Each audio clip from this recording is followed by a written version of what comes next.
Well, hello and welcome along to another VMTV Rugby pod. It's great to be back. And Alan, only one place to start. Plenty of Munster contracts signed this week and last week. One of them, RG Snyman, the biggest name going in the Munster jersey. You've quoted as calling him a legend, Quinny. I thought legends for clubs were 200 cap men and a couple of Heineken Cup winner men. What do you make of it all, Alan? Great news for Munster? You can still be called a legend, and it can be interpreted in different ways. I think I just, when you say to your mates you're a legend for something, you maybe not mean that you mean it in a different context. I mean what I meant, and people, I put a tweet up and just saying that was brilliant loyalty for him. He could have easily went and he had plenty of offers. People came back replying. It was too many to reply to, but saying that he didn't have any offers, and he had to take the offer from Munster. That's not the case. He could easily went to Japan. He's still a very young man. I know there would be a risk in signing him, but you could easily put clauses in a contract that would protect you around that. So he could have easily have left, and I just think it's a sign of his character and the type of person he is, that he wants to give something back. Now, one person replied to me saying that it's Munster that have shown the loyalty. Of course, they've shown the loyalty, but it's incredibly exciting to think where this guy could get to, and how good we know how good he is, and the type of impact he could make. So he's had just such an unlucky time with injury, and I think everyone in World Rugby would love to see him get back, because we don't like to see players get injured, and particularly bad injuries like that. So maybe legend is taking it a little bit too far, but I just think it's a sign of the guy, and it's really good news for Munster. Yeah, Matt, Munster obviously re-signing Snyman, Zebo, or also Carberry, Chris Farrell. It's a great sign for the province, isn't it? It is, and I find myself in a very strange position of defending Munster, which because I think they've done much better than everyone realises, or acknowledges, because they're always at the moment to Leinster, who are one of the best in the world. Munster haven't had disastrous seasons. They just haven't won major trophies, but they've been there or thereabouts. And I think while the larger rugby community might be voicing, disappointment in Munster, I think within the team, they know they've got a very good playing group. The way they play, you can see they're very loyal to each other, and they believe in their coach, and they believe in the cause that they're playing for. So, and they're obviously enjoying that. So why would you leave? And that they're just words from me. But when people sign contracts, that's actions. So the players are backing that up with their actions, with committing their playing careers for 24 months or 36 months back to the province. So I think it tells you that things within Munster are a much happier place and a much more positive place than perhaps some of the people on the outside are painting. Yeah, Quinny, do you agree with Matt there? We obviously have the Van Grant situation going to Bath, and Larkham leaving, a number of other people, but the players are staying on, as Matt says.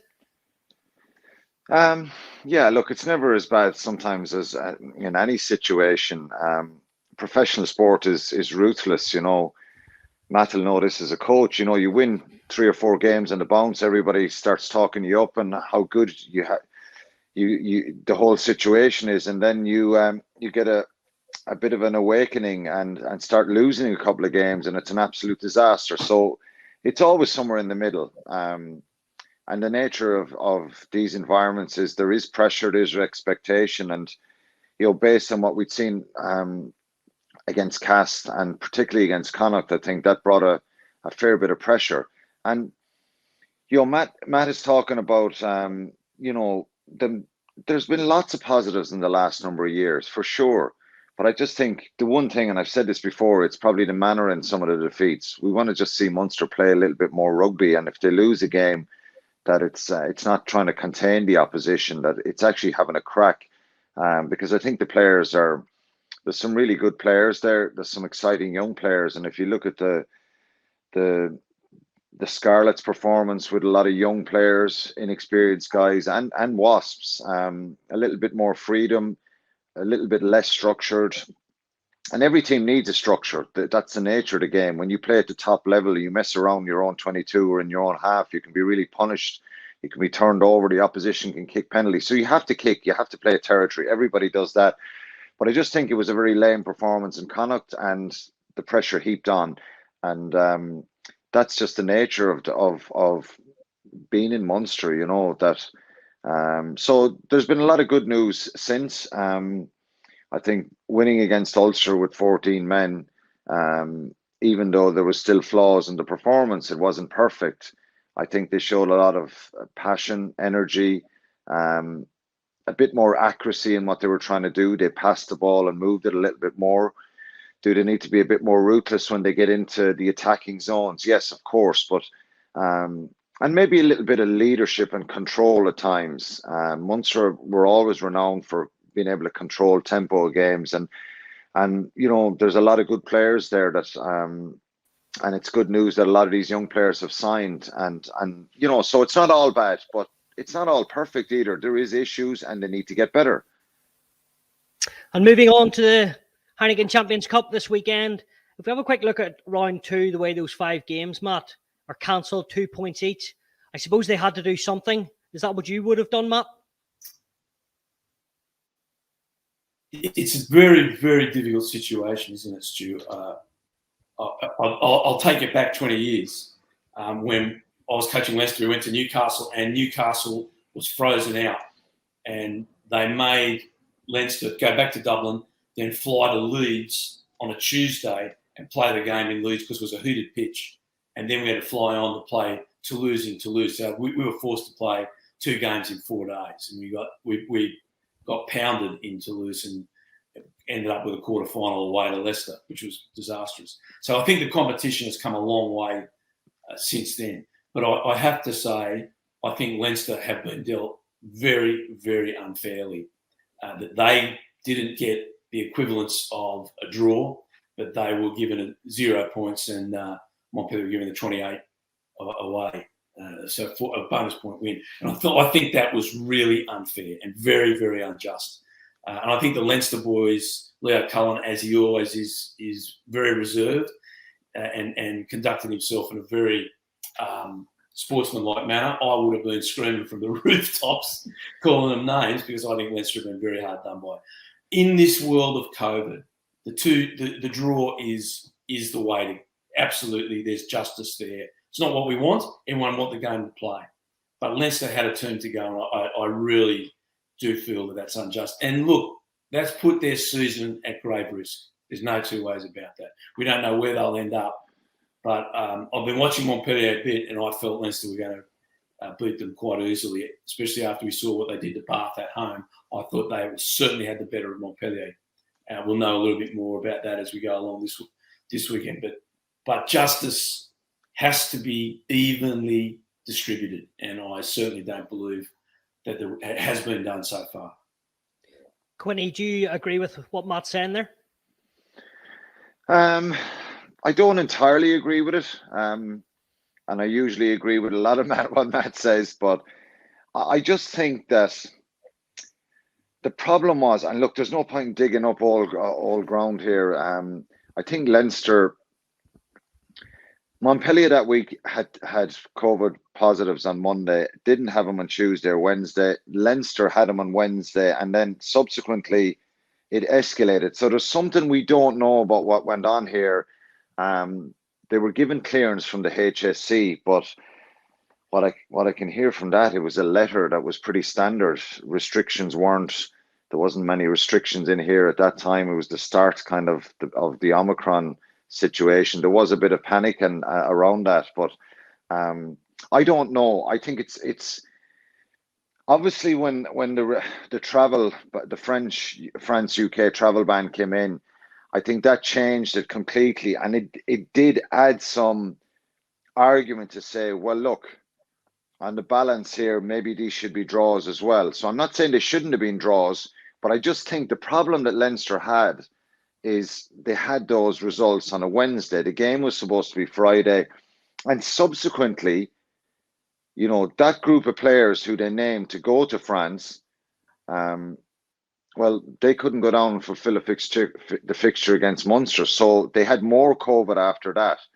So did that justify EPCR's decision? Probably, in their eyes, it did. I'm not saying it's entirely fair, and I do feel for the integrity of the competition, maybe it should have been. I'm really glad that they didn't just scrap rounds 3 and 4 and go to a kind of a knockout situation like they did last year.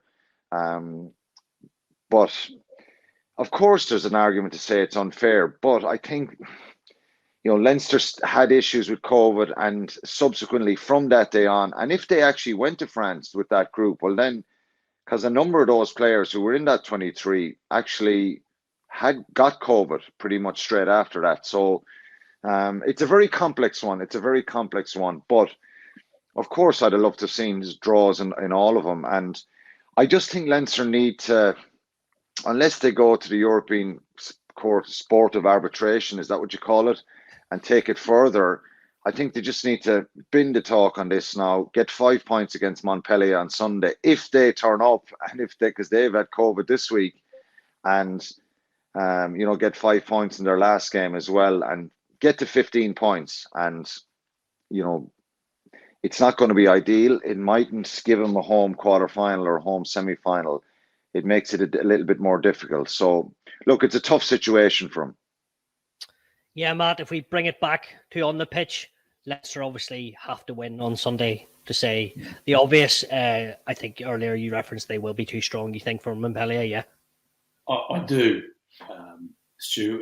The only problem, or a great problem Leicester face, is they haven't played a game since they played Bath in Dublin. Also, was that the 11th of December? Is that right?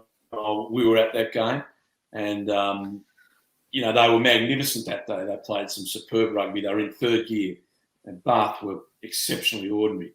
Now, any French team in France is different, but obviously coming, you know, when it's in Dublin, you got to be saying here that Leinster, to me, along with Toulouse, are the top side of the tournament, in my opinion. Now, people might say I'm biased, and I try not to be. I try to be very even. But it's going to look. If we come back to Alan's point, Leinster are desperate, because if we remember last year, they got a quarterfinal away in a COVID-affected year to Exeter at Sandy Park, and they were quite magnificent. Then they had to stay on the road and go across to Ronan O'Gara's team in La Rochelle on the road, and they just couldn't sustain it. Home fixtures in the playoff stages are absolutely essential. You might be able to do one, but gee whiz, it's hard when you get to semis to do a away quarter and an away semi and come out of that successful. It's a very, very, very tough order. So let's put in 100% into 4-try bonus point. And I believe that they've got that within them. And they're going to be nice and steaming. They're going to be angry. And that's what I like. I think that's when they're at their best, when they're angry. Look, we saw what they did to Connacht, you know, a week after they'd had a defeat. They lost to Ulster. They don't like that. And I think they'll come out and they'll be enough. And I hope they do. And again, if I come to Alan's point, it's the integrity of the competition. You know, we don't want officials in boardrooms in a COVID-affected year deciding who's going to win this competition. We want the boys on the park to decide it. So I certainly hope that they get enough points that wipes out that decision and gives them an equal shot to what is equivalent to their talent and performances. Yeah, I'm picking up from Matt there. It looks like Johnny Sexton is back. Robbie Henshaw named Riders Player of the Year. These players will want to get back firing, and you think they'll be too good, do you? Yeah, I think there'll be a massive reaction. Look, they're one of the favourites to win the competition. It's I think they're a team that can cope with you know, being away in a quarterfinal, semi-final. I think they'll have learned from last year. As Matt said, the performance in Exeter was incredible. probably for 40, 50 minutes in La Rochelle, it was all good as well. And it just changed in that second half. But it is much easier to be at home. That's the reality of it. But I just think that they've too much in the tank. And I think it just depends where Montpellier are at. And we say this a lot, you know, what their thought is here. Can they qualify? What their focus is. That, you know, they obviously have a very, very good side, huge depth, and it's about the mentality. You know, Leinster have handled them pretty easily on a couple of occasions before. So I think Leinster will be much too strong. The only issue is maybe a bit of match practice. Like Montpellier's game was called off against Toulouse last weekend, and it just depends what kind of a squad they have. So we don't know that yet. It's kind of speculating, but I just think it's bonus point territory for Leinster, and they'll have a desperation and a real drive to really go for this match. Yeah, great stuff. And Matt, moving on to Munster tomorrow night against Cast. Munster 2 from 2 in the competition, but Cast don't lose too many at home. I know they lost to Harlequins already in the competition, but they don't lose that many, do they? No, they don't. Cast has been an interesting side this year. They've probably at the beginning of the season, I thought, you know, it might be a very tough year for them as far as the top 14 goes. And they've actually played some really positive rugby. And they've certainly shown courage, and they've shown commitment to the cause, which you can't always say every French team does. I'm not so certain, following on what Alan said, I'm not so certain they're a team that's committed to Europe this year. I think they're committed to seeing where they can go in the top 14, but they mightn't chase, as Confucius say, men who chase 2 rabbits end up with none. I think they're on the 1 rabbit, and that rabbit's top 14. But I'll guarantee you this about Cast: they don't like anyone beating them at home, and they've played really well in their home patch. Now Munster will remember with great pain that they lost there a while ago. I think it was by a single point, or it might have been 2 points, and they'll have learned a lot from that. I think Coach Van Graan, you know, that loss really hurt him a few years ago. So I'm pretty certain Munster will come out fighting, but I think it's going to be a really close battle. I think it's going to be a really, really close battle. I wouldn't tip against either side. My heart says Munster, but Munster will have to turn up and play really positive rugby. They can't come out half-hearted at that stadium in Cast, because that won't be enough. They'll have to be at a very high quality. Or Cast, who want to play and perform for their people, who will turn up, will do that. So I think it's Munster's to lose, to put it the best way. If Munster turn up, I think they'll win. So Quinny, Simon Zebo cleared to play, which is great for Munster. Peter O'Mahony looks to be back fit, and John Klein. These are big players for Munster, aren't they, heading into Cast? Yeah, they're really important. I think there's obviously a fair bit of debate about the Simon Zebo getting that red card rescinded. But he's available from now. I think there was different camera angles is what I'm hearing. And maybe Jack Crowley was the one who made more contact. But look, it is what it is. Having Keith Earls, Conor Murray, John Klein back training with him this week, and Peter O'Mahony, I think it's huge for him. Matt said it, going to Cast is going to be very physical. They don't like losing at home. They've won all their league games there this year. The Quins did unsettle them and cause them problems and beat them there. So we saw what they brought to Thomond Park. I think Orda Paletta, if he's playing, will kick a lot. Rory Cockett doesn't seem to like Munster too much. He's always pretty niggly against them.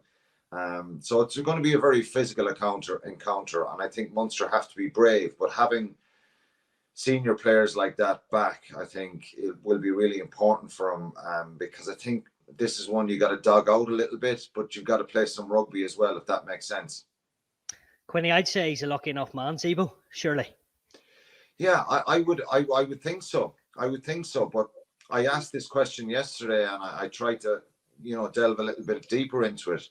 But seemingly there is some different angles that show I did the commentary in the game, so I did the game. I was there, and I thought that, you know, our initial reaction was it's shoulder to face, but for some reason there's cameras angles that supposedly show that his shoulder actually didn't hit his face, that it was Jack Crowley's left shoulder that made the contact, which, you know, we haven't seen them, so I'm only saying what I've heard, and that's what obviously that's what they presented to the disciplinary panel, and they agreed with them and they rescinded the red card. Interesting stuff. Matt, moving on to Ulster. How did they not win at Thomond Park? 14 men they were playing against, couldn't get it done, but they take on Northampton on Sunday. What do you make of it? John Cooney's out, Stuart McCluskey's out. Do you think they can go over to Northampton and win? It's a tricky one, Stu. I think Ulster will be kicking themselves for not picking up that win down there. I will mention while Quinny's here, when I was coaching Ulster, we won there for the first time in 100 years. So I think you could say Ulster haven't got a great track record at Thomond. So I think they won again in 2014. Rory Best reminded me of that a couple of months ago. But I think with Ulster, that they have a great opportunity here, because Northampton was so poor when they played Racing at Franklin Gardens at Northampton's home ground. I watched that game in utter disbelief that Northampton could be so inept at their home ground, knowing what a great club they were and how that joint was a fortress going to Franklin Gardens. They were exceptionally poor. Now, everyone can have a bad game, but if Ulster can turn up with anything like the ferocity and intensity that they did against Claremont, they've got a very, very good show of winning there. And that would put them in great stead. Even if it's not a bonus point, just a win there will put them in really strong position. And I'm not a big gambling man, I don't gamble, but if I was going to put a sneaky quid on, I'd have it on Ulster away. And I think they're a very good bet there. Yeah, Alan, I know Ulster frustrate you, even as a Munster man. But obviously that win at Claremont, then beating Northampton at home, it is a big chance if they can go and get a win, isn't it, on Sunday? It is, yeah. And when the reason they frustrate me, Stuart, is because I think they're inconsistent, and at times they can play wonderful rugby, and they showed us what they're capable of in Claremont. I think McCluskey and Hume have been really outstanding this year together, both of those guys. And I think if they get their heads right here and dust themselves down after what happened in Thomond Park, they're missing a number of players, I think. Munster were missing a few players as well. But the one thing that enabled Munster to get back into that game and give them a glimmer of hope of winning it was no control. I think they kicked away the ball sloppily, turned it over a little bit, tried to contain Munster, and they stopped playing a little bit. And I thought, you know, when they went behind at Claremont, the reaction was attack, play, put it through the hands, offload, pace, tempo, all that kind of stuff. And I think that's the way they need to play and try and be a bit more consistent. Of course, there's days where you need to be a bit pragmatic and kick to the corners, but I think they tried to protect a lead at the weekend against Munster, which was, it backfired on. You know, Nathan Doak goes for a long range penalty just inside the half, over near the touchline.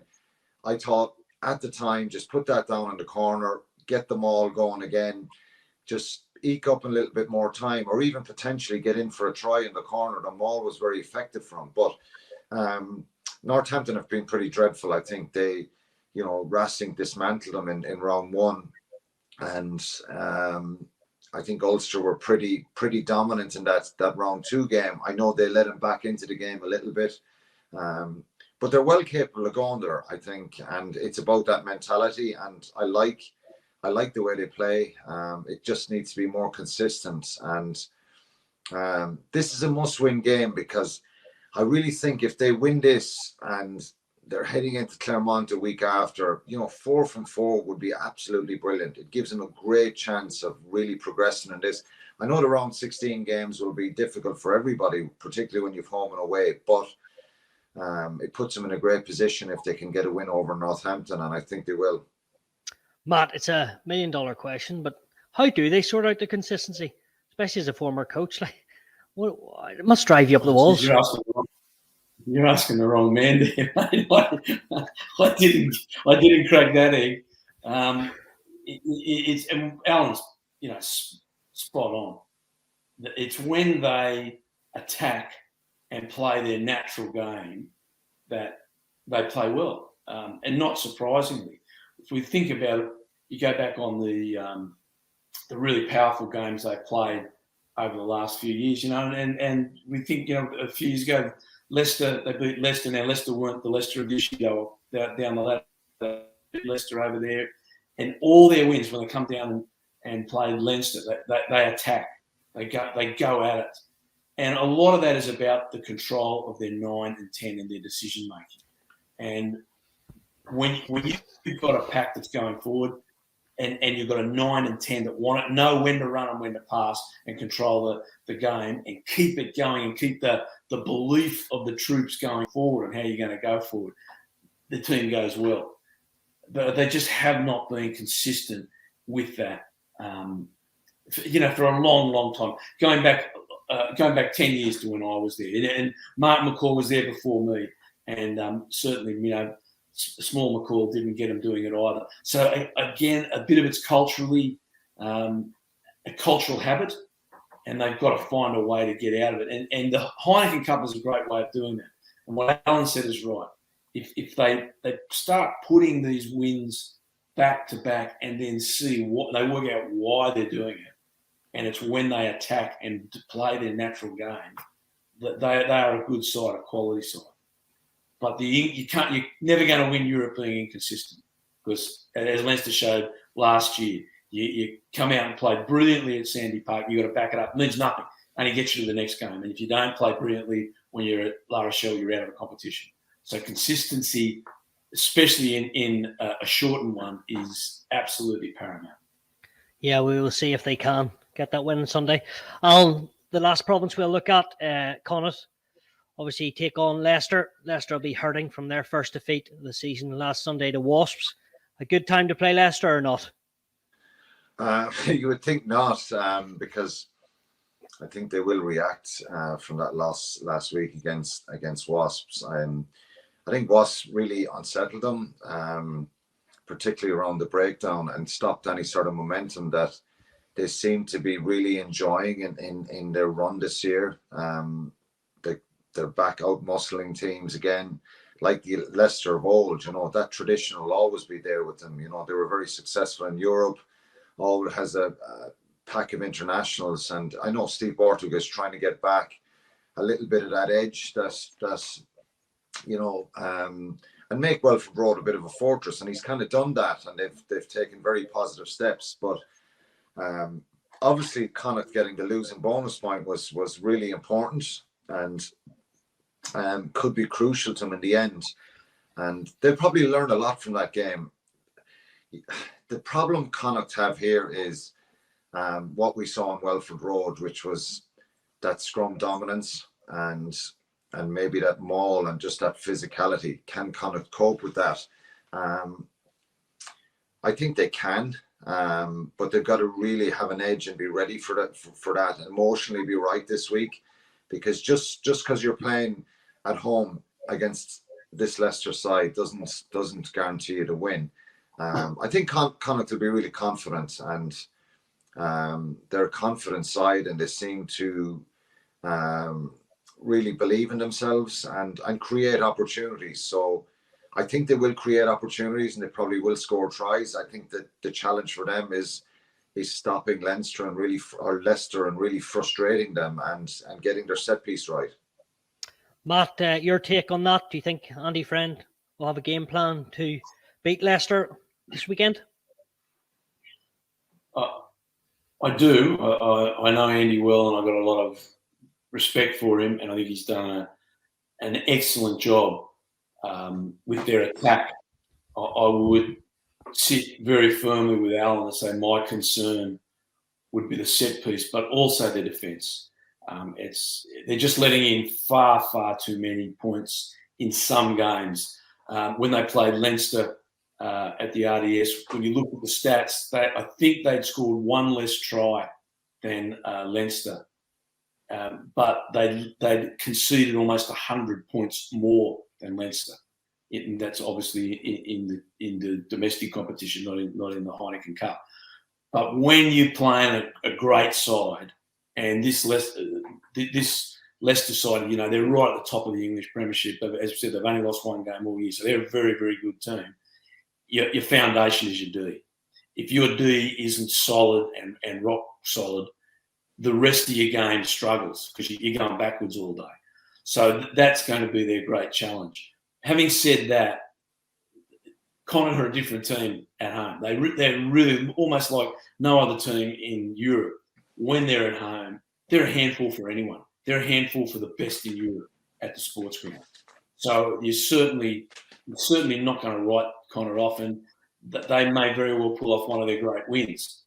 But if they do, it'll be because they've limited the scoring opportunities that Leicester have. And that's something that they have not done with consistency. There's that word again, so far this year. Yeah, Connacht really do need to win if they want to try and make the knockouts for the first time. Quinlan, just finally, or I'll take a point of each of you. Six Nations under a month to start, I should say. Is there anyone you're really looking forward to see over the next couple of weeks to see if they can force their hand of any of the countries, Quinlan, to maybe get a start in that first week? I think if James Hume, if he puts in some big performances at the weekend and next week, I think he's kind of elevated himself up to a different level. And I know he's highly thought of in the Irish setup now. He's really impressed in November, been in with the squad. And so I think he's a guy that I think he can get better. He's a lovely balanced runner. He's become a bit more physical and he's lovely footwork. So I think he's a real shot at the Six Nations. I know it's a very competitive area for Ireland, and there's a fair bit of depth there. But I think James Hume is someone to keep an eye out, and I think he could feature at some stage. And yourself, Matt? Anyone from France or anyone from England? Oh man, I certainly think Ramos from Toulouse is someone that I thought may have at least made the bench for the national side or started at fullback. He's settled into 15 in a lot more positive way. Toulouse has been very disrupted at the moment. I haven't seen their last few games, but he's a very, very interesting player. I think he hasn't made the side because of his personality. I think he's very self-confident and believes he is the best, which of course you're wanting a player, but Fabien Galtier likes humble people.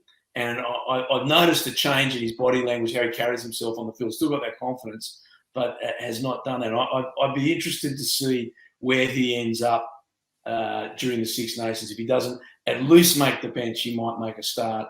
And I think his combination with Ntamack and Dupont is their understanding is wonderful. It's just like they're three brothers that have played together there since they were little kids, you know, and it does make for great rugby. So I'd be interested to see where he goes. Well, lads, even with the Wi-Fi issues, it's been an absolute pleasure, and it's going to be a fascinating weekend of rugby. Thanks, guys. Cheers, Stuart. Thanks, Stu. It's sweet.